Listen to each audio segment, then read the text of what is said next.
नमस्कार दोस्तों, आइए आज हम सुनते हैं महाशिव पुराण का दूसरा अध्याय। वह अध्याय जिसके ज्ञान से कलयुग के अंधकार टूटते हैं और मन में शिवत्व का प्रकाश जागता है।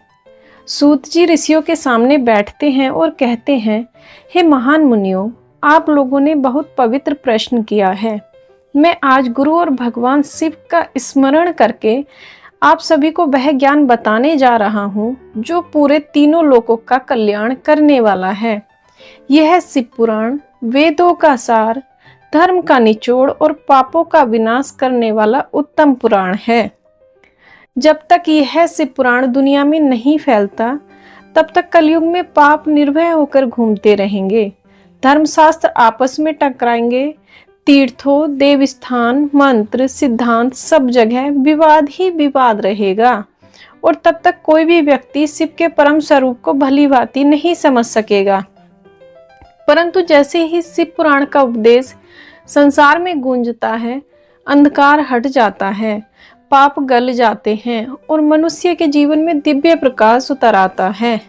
आगे सूत जी कहते हैं, जो शिव पुराण का एक भी श्लोक, यहाँ तक कि आधा श्लोक भी मन भाव से पढ़ता है या सुनता है, वह क्षण भर में पापों से मुक्त हो जाता है। जो रोज इसे पढ़ता है वह जीवन मुक्त कहलाता है। जो सिर्फ इसे नमन करता है वह देवताओं की पूजा का फल पाता है। जो इसे लिखता है या घर में सुरक्षित रखता है वह वेदों शास्त्रों में मिलने वाले दुर्लभ फलों को भी प्राप्त कर लेता है। जो चतुर्दशी के दिन व्रत रखकर शिव की सभा में इसका पाठ करता है, उसके पुण्य असंख्य गुना बढ़ जाते हैं।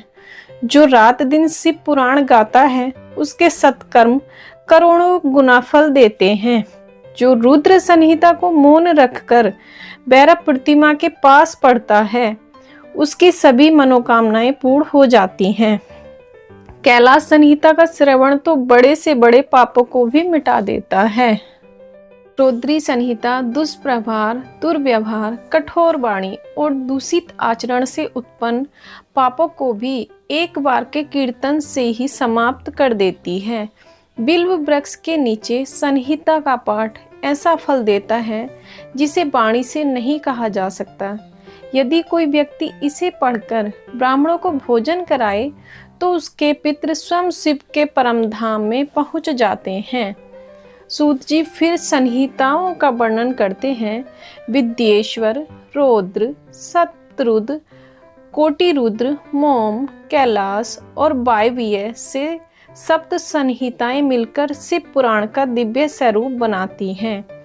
यह पुराण वेदों, उपनिषदों और सभी आगमों से भी श्रेष्ठ है, क्योंकि इसका हर शब्द शिवत्व का सीधा मार्ग बताता है।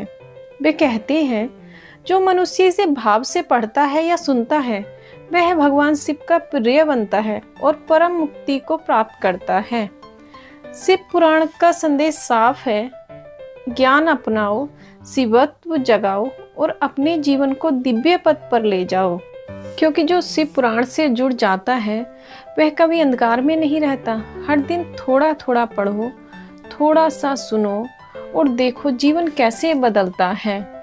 दोस्तों, अगली वीडियो में हम सुनेंगे महाशिव पुराण का तीसरा अध्याय। तो एक बार दिल से बोलिए ओम नमः शिवाय। अगर मेरी वीडियो आपको अच्छी लगी हो तो चैनल को लाइक करें, सब्सक्राइब करें। धन्यवाद।